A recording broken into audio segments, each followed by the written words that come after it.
Now let's look at the news and views the past week. We'll start off with the statement from the Department of National Defense and Armed Forces of the Republic of the Philippines, stressing to strictly adhere to the One China policy. And this was released October 10, and the Department of National Defense of the Republic of the Philippines issued a press statement on the technical lapse during the handover ceremony of the rifles and ammunition donated by the People's Republic of China.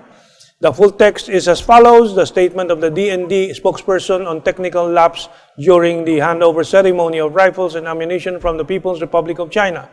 During the handover ceremony, rifles and ammunition on October 5, 2017, the DND committed a grievous but unintentional mistake of using a wrong logo on a banner to represent the Ministry of National Defense of the People's Republic of China. We have issued an apology to the government and the people of the People's Republic of China through His Excellency Zhao Jianhua, Ambassador of the People's Republic of China to the Philippines.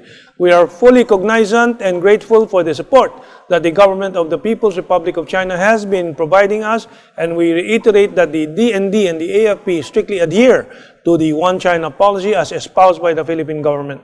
It is our sincere hope that this unfortunate incident will not affect the cooperative and friendly relations between our two countries, which has grown warmer over the past year. So that settles that issue. And next, of course, a very good news. Growing Chinese arrivals drive more global premium brands to invest in the duty-free Philippines. The Philippines is in a position to join the ranks of countries whose duty-free industry is expected to grow by an average of 40% in the next decade, said the Department of Tourism Secretary Wanda Tulfo-Teo at the recently concluded 2017 Duty-Free and Travel Retail Global Summit held at Cannes, France. Teo expressed the optimism that the global premium brands are now looking to increase their presence in the country in anticipation of the steady growth in arrival of Chinese tourists. Bringing in the global premium brands would be an additional incentive to attract more Chinese tourists, particularly the luxury segment, Secretary Teo added. In July this year, China outranked the U.S., bringing it up as the country's second largest tourist market source next to Korea. Chinese tourists are known to enjoy the outdoor destinations and shopping of premium brands. The summit is a flagship event of the Tax-Free World Association, wherein thousands of delegates gather in October for a week of business and networking. And so, 40% increase is expected. Philippine Embassy in Beijing hosts the ASEAN Ladies Circle Tea Gathering.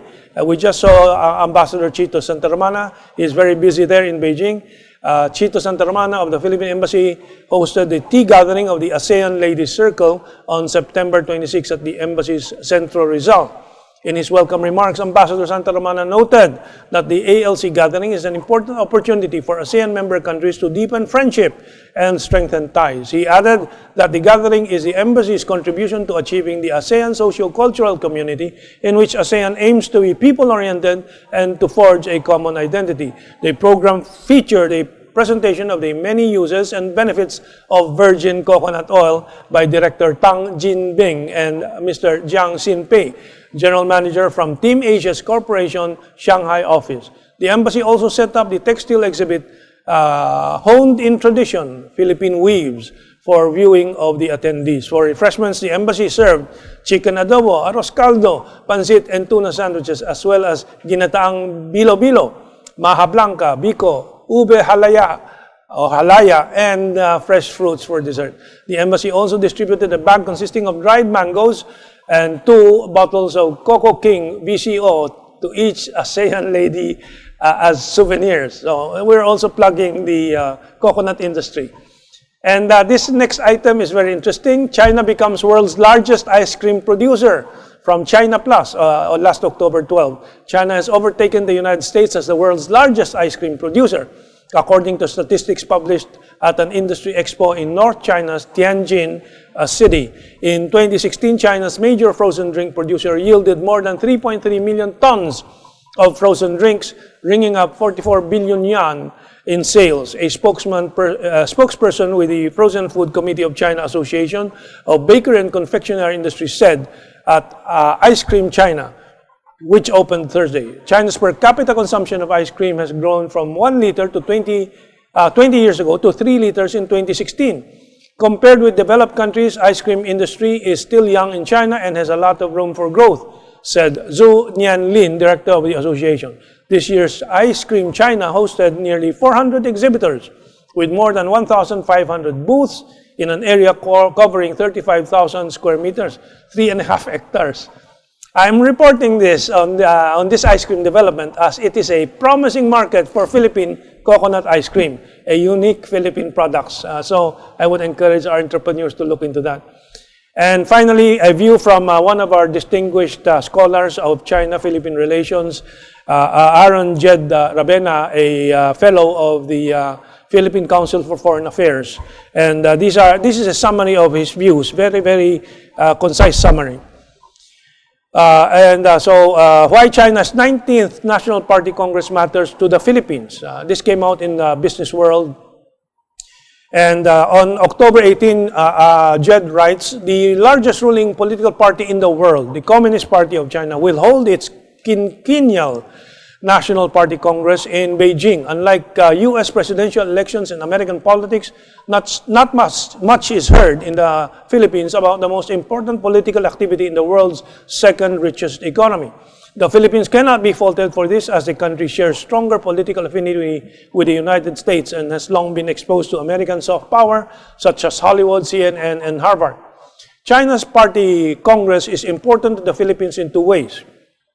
First, China is a neighbor and an emerging superpower that increasingly plays a larger role on global, let alone Asian regional governance. More importantly, President Rodrigo Duterte's, quote, independent foreign policy, unquote, and pivot to China has made China a closer economic partner of the Philippines. In fact, China has already become the Philippines' largest trading partner this year and continues to be a vital Philippine tourist market. Its third largest, now its second largest.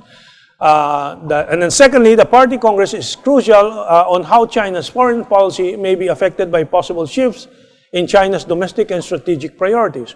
Noticeably, while Deng, Jiang, and Hu were the former presidents focused on opening the Chinese economy and its gradual alignment with the global economy, President Xi Jinping has gone beyond and began to preside over a more proactive Chinese foreign policy by spearheading multilateral trading and financial regimes such as the Belt and Road Initiative and the Asian Infrastructure Investment Bank, AIIB.